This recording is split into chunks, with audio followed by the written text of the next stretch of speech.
Good evening, everyone. How's everyone doing? Nice to see you. Yay! Happy Friday, everyone. My name is Stephen Quinn. I'm the host of the early edition on CBC Radio 1 in Vancouver, and thank you so much for being here this evening. And welcome to the Community Arts Council of Vancouver's 75th anniversary celebration. This, you may have noticed on the way in when you saw all of that art, also marks the opening night of the 6th annual Outsider Arts Festival happening here at the Roundhouse Community Centre. That goes until Sunday, by the way, so if you've got your eye on something there, you'll be able to come back and look at it again until Sunday. It may have sold already, but you can do that. And it is, of course, a free weekend festival, and you can, let everybody know that it's free. We're all here tonight, and it's just remarkable work out there. I am just so knocked out, so impressed. 65 artists and performers. There are workshops and more all the way through the weekend. And tonight we have a lot of special guests from CACV's past and present, and artists that are shaping the art scene in this city and elsewhere. A few notable guests include past CACV board members. Anthony Norfolk is here. Anthony? There he is. Hi, Anthony. And Ingrid Alderson is here as well. Ingrid? But there you are.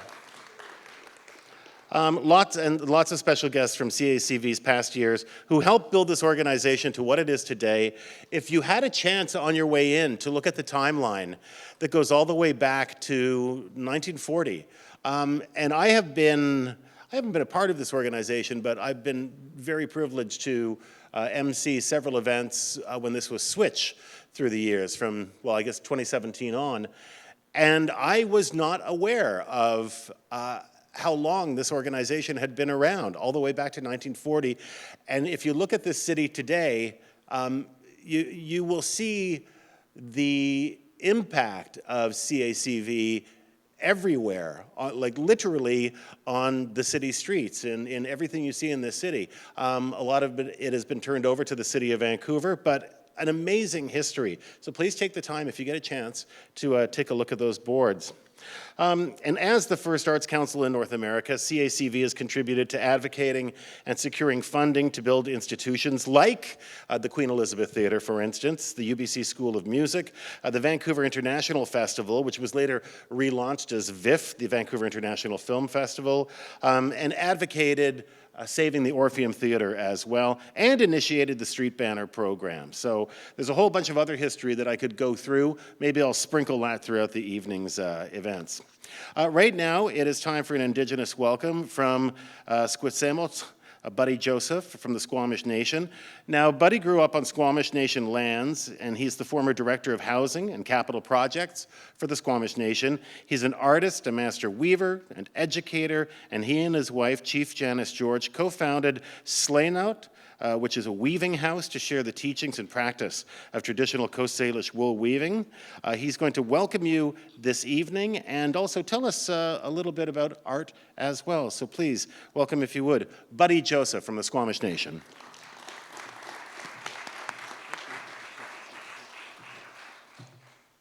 Thank you, Stephen.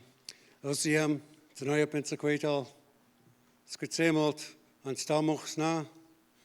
Good evening, everyone. I'd like to welcome you to our unceded shared territory of the Musqueam, Squamish, and Tsleil-Waututh peoples. And just want to extend that warm welcome to each and every one of you, and peace to each and every one of you tonight. And I'd like to thank Stephen for introducing our weaving, that is our traditional weaving of Coast Salish peoples. My wife and I are just finishing our 19th year of bringing something back to life in our community primarily. 19 years ago, we had one weaver, and we wanted to do something about that.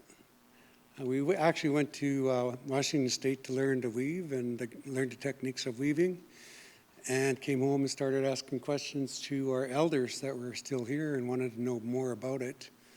Weavings, as we found out from my wife's grandmother, Lena Jacob, was telling us they were actually objects that were like spiritual protection. Back in the day, when our people were growing up, they learned to carry themselves in a certain way. They would be placed with, if they wanted to be hunters, they'd be placed with hunters or if they were carvers, weavers, they would be placed with those adults and learn the craft that they wanted to learn. You know, they could be medicine people. But what we found out is that in any one of those disciplines, our people were taught to carry themselves in a certain way, which really amounted to being positive in everything they've done. You know, when it came to wool weaving, we didn't have sheep. We had mountain goats. Our people also bred dogs, which is a certain amount of work, as we know. We had veterinarians. People that gathered the wool, processed it, spun it, dyed it, and wove it, were all of the same mind, where they're putting their prayers, if you will, or their positive energy into the weaving as they wove it. And so if they're in ceremony, like tonight, they would put that weaving on with a headband, and that was their spiritual protection against any negative energy that might be thrown at them. You know, if they're receiving a name, getting married, a chieftainship, or memorializing a loved one. And the other part of our weavings is that we would put a blanket on the floor. It would be a blanket that was never used for any event, representing pure space. So we also have a ceremony for puberty rites, young teenagers. And so that's like you're going to start a new life. You're going to get some teachings how to be, things you need to know. And so that's how weavings are kind of really part of our foundation of our culture. And so, you know, for our people, when we're teaching, that's what we want to teach them. And we go to other communities, whether it's First Nations, Simon Fraser, UBC, Museum of Vancouver, that we're sharing these teachings as well with the public, just to share a little bit about who we are and our worldview. But I'd like to, you know, say thank you and welcome to our event tonight. Chinquan Mentome, Temakwetsi, Ahosiam.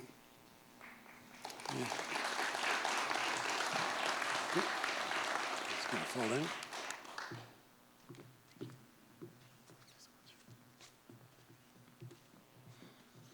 Thank you to Buddy Joseph of the Squamish Nation. Just such a pleasure to see him again as well. We've run into each other at various events over the years. Now I would like to introduce Brittany Downey McDonald. Now Brittany is the current CACV board president.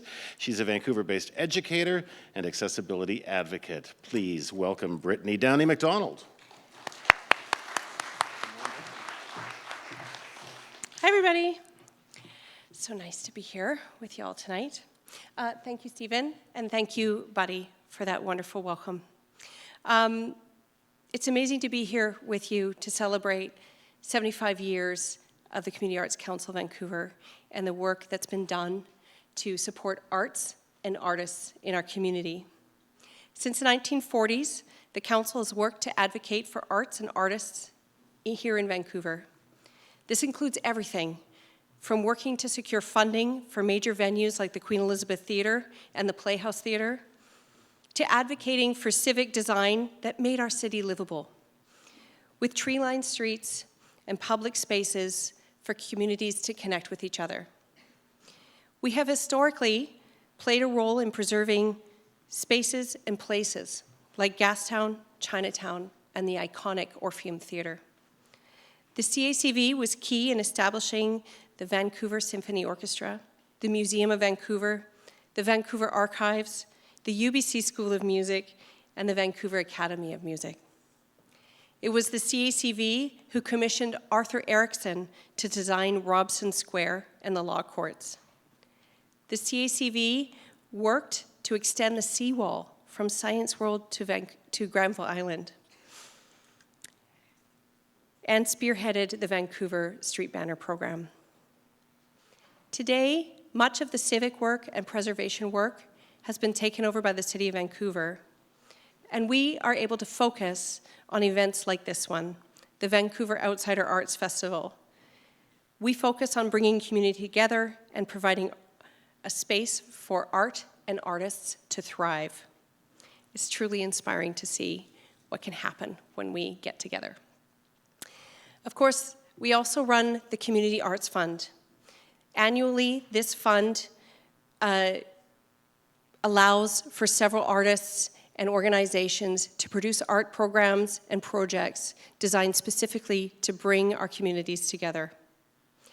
None of these things would happen, of course, without the many dedicated volunteers that have kept our organization alive for 75 years. Many of these people are in this room tonight, including past board members and staff. I'd like to say thank you to Valerie Smaller, Pierre Leichner, Anthony Norfolk, Shelley Friedman, Eric Rees-Miller, Johnny Trin, Ingrid Anderson, Order of Canada recipient Michael Clegg, and Dr. Charles Barber. Thank you for your dedication. None of this would be happening without your years of volunteerism and dedication to arts in Vancouver. We also gratefully acknowledge our provincial and federal sponsors, the Arts Council of BC, Creative BC, Canada Council for the Arts, the City of Vancouver. Our Vancouver Outsider Arts sponsors, Modo, Carter GM, Reed McDonald Certified Investment Management, Hemlock Printing, Monte Cristo Magazine, and Make Believe Media.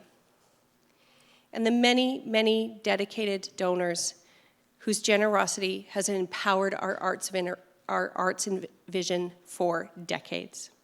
We thank you very much, and we hope you enjoy tonight's festivities. Thank you.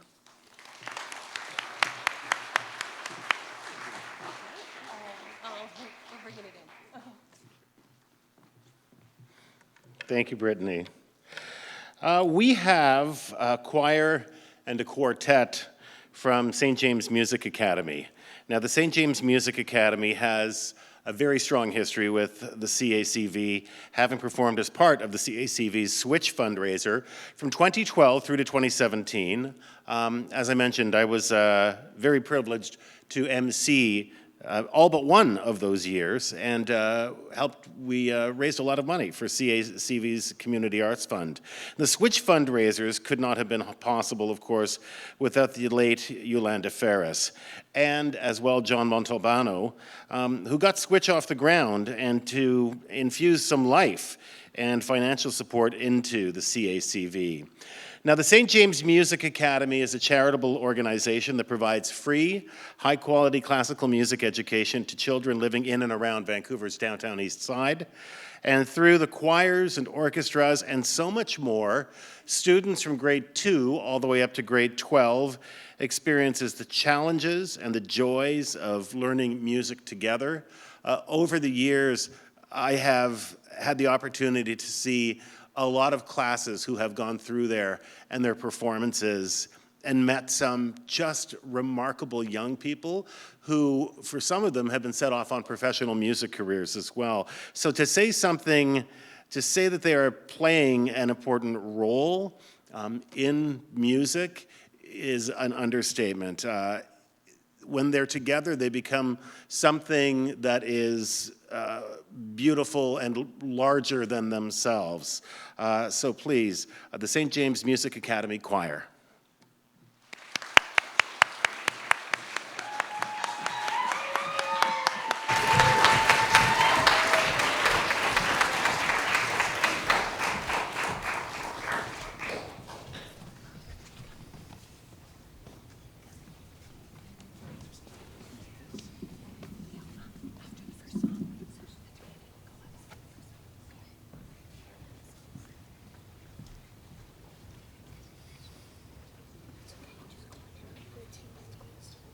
Good evening, everybody. We are so delighted to be here. My name is Cynthia, and I have the privilege of conducting the junior choir at St. James Music Academy. And this brave, smaller ensemble in front of you here, we're going to share 2 songs that they sang in our spring concert, along with a number of students who then graduated onto the next ensemble. So they're not as many in number, but they certainly are as strong in spirit and a real determination to share with you some of what they've learned. We're going to sing a chorus called One Pure Voice by Paul Jarman. He's Australian. It's part of a massive piece, which we have not attempted to learn, but we have learned the chorus of it, and I think you will really feel the energy of that. And then, after we share that with you on a repeat, we're going to go into a quieter piece called Hear My Voice. Very, it's quite, one unison voice, and the message is powerful, even though the piece is somewhat gentle. And then we're going to wrap it up with One Pure Voice again, and maybe by that point you'll feel like singing along or clapping along. And we're just really grateful to be here, so thank you for having us.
These words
the St. James Music Academy Choir. Thank you.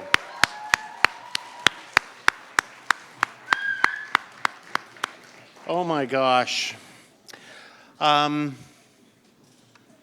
always have to do this every year when this happens. They're just so amazing. As we change over between the choir and the string quartet, which we are about to hear, a reminder that the silent auction ends at 8:50 this evening. We've got lots of different items from artwork to comedy, tickets to wine packages and more, so please take a look at the silent auction table. Also coming up on Friday, October 29th, CACV is hosting a new event series called Outsiders at the Annex. This is a free concert with a diverse evening of emerging and performing artists, featuring performances by Barrow Sacker, Franz Seychelles, and Joe Chow, along with Michelle Hyoka and many more. It's an event to showcase performers from the Vancouver Outsider Arts Festival, and it's free at the Annex Theatre, and that's at 823 Seymour Street, and you can RSVP online at voaf.ca. That's at voaf.ca. And once again, that takes place on Friday, October 29th, just a couple of days before Halloween, but don't wear a costume. Or you can if you want, I suppose. Now oh, wait a minute, there we are. I would now like to introduce, if we're about ready to go. Are we about ready to go? I think we're getting close. You know, I should have a joke for an occasion like this, but I once I once bought a belt. I once bought a belt that was made out of watches, it turned out, but it ended up just being a waste of time.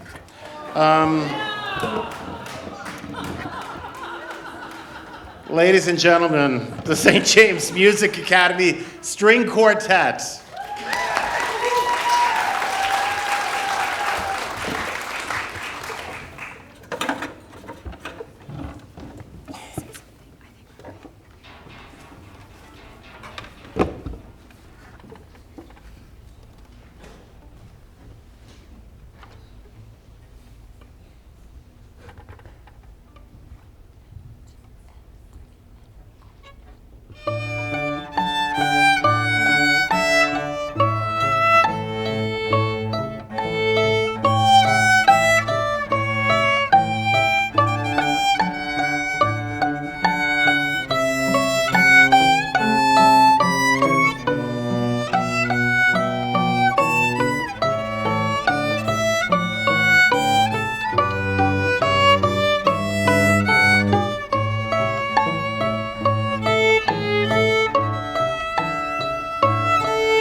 Oh my gosh. That is so inspiring. It's so much fun to get to see those guys. St. James Music Academy String Quartet. I already said that, didn't I? I did. One more round of applause while they're walking out. Thank you.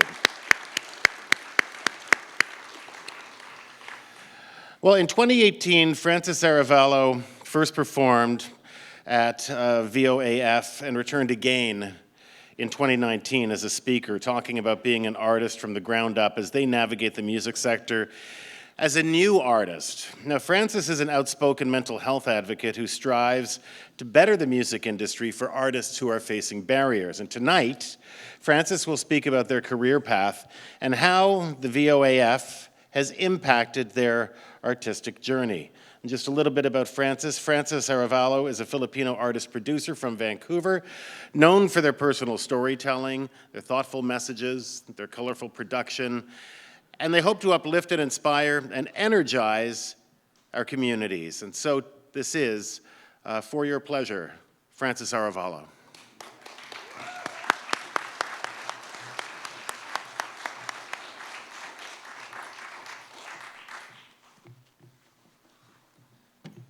Hello, CACV and VOAF.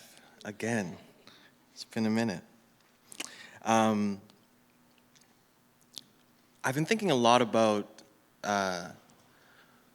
what happens when you're given a chance, and what happens when you're given space and resources and time and support to become the artist, the creative, the person that you want to be. And in my life, literally up until today, I've benefited from many people carving that little plot in their garden for me to kind of put my roots in. And when I first started my creative journey with words, it started in high school.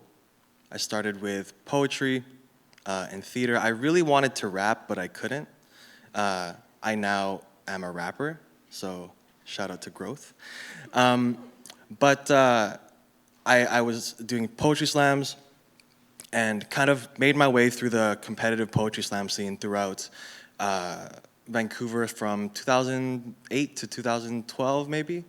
In 2013, at the end of 2012, I crashed and burned at some huge poetry slam festival competition thing, and I was totally put off from competing and using my words to like win.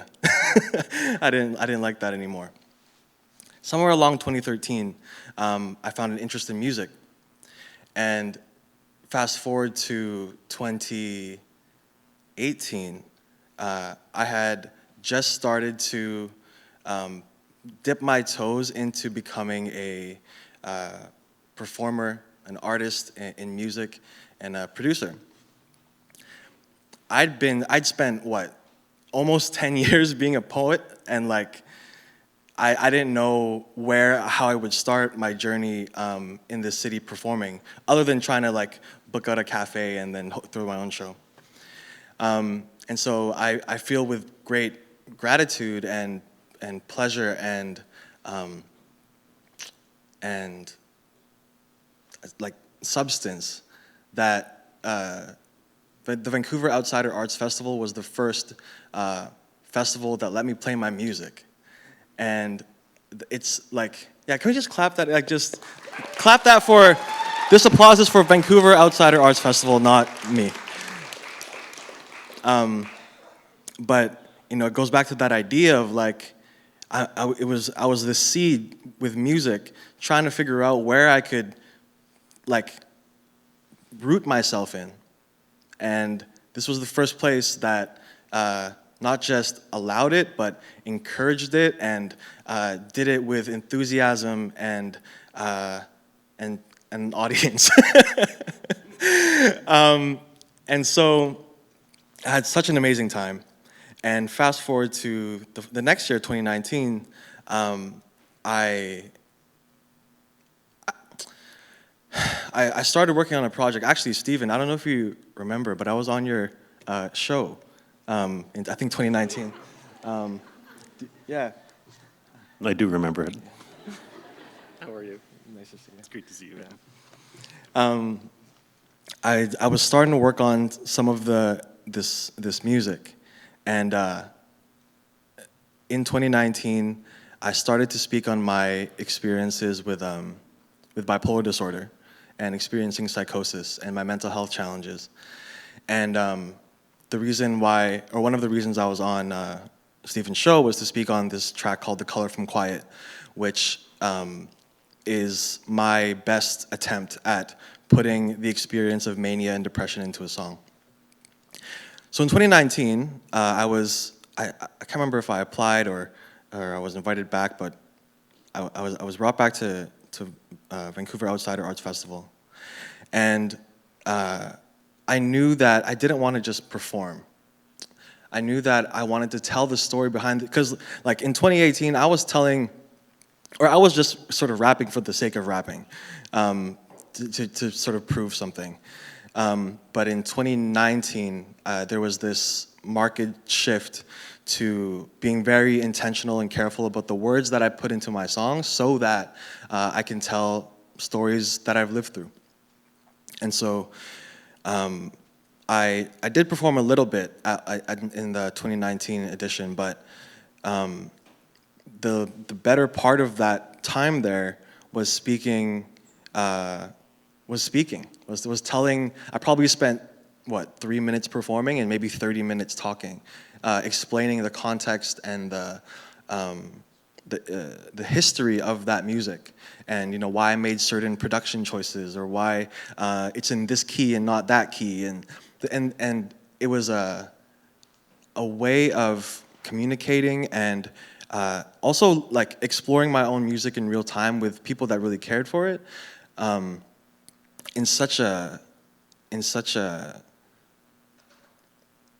a way that I don't know how else to replicate, right? Like right now we listen on Spotify, and then it's just sort of passive music a lot of the time. But to share a piece of work and then have the space again to really tell the story of why that song came to be, that meant the most to me. So that in 2019 was my experiencing the benefits of giving space to grow as a mental health advocate.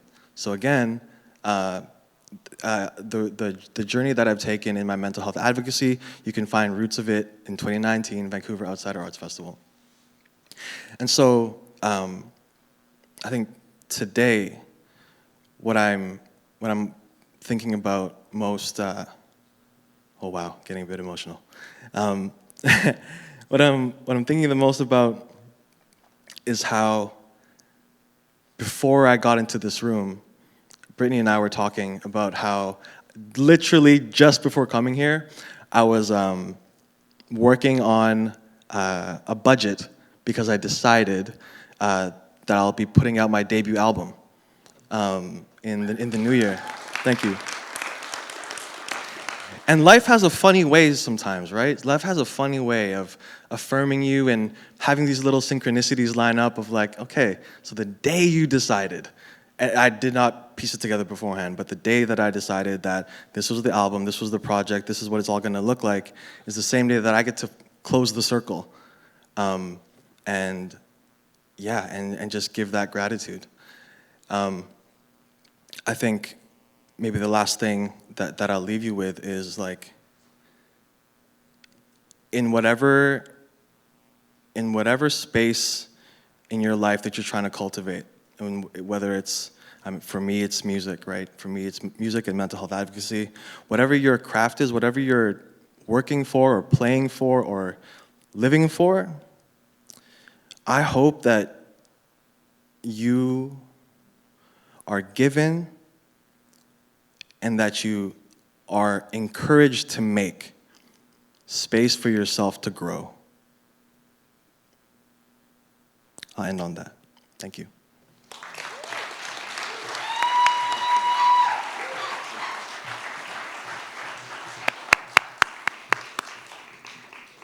I don't want to get all political on you or anything, but tomorrow's election day, And 8 out of the 10 slates that are running here in Vancouver have arts policies. And we've heard very little about arts in this election campaign so far. I would encourage you to take a look at their arts policies, each of them, each of the slates, and maybe help that guide your decision if you haven't already, like everybody else, voted in an advance poll. And now you're going, oh, I should have done that. But no. But we know how important it is to communities and to individuals as well. Next up, we have a performance from Emma Parkinson and Roger Parton from City Opera Vancouver. Now, City Opera Vancouver was organized in 2006 in tandem with efforts to restore the century-old 650-seat Pantages Theatre in the downtown East Side. And their connection to the CACV is through former CACV president Michael Clegg. Now, Michael is best known as the driving force behind Vancouver's Britannia Community Service Centre and as the creative and resourceful former head of the Carnegie Community Centre in the very troubled downtown East Side. Now, his work has earned him the Order of Canada. He got that in 2008. So, please welcome, if you will, Emma Parkinson and Roger Parton from City Opera Vancouver.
That was gorgeous. Wow.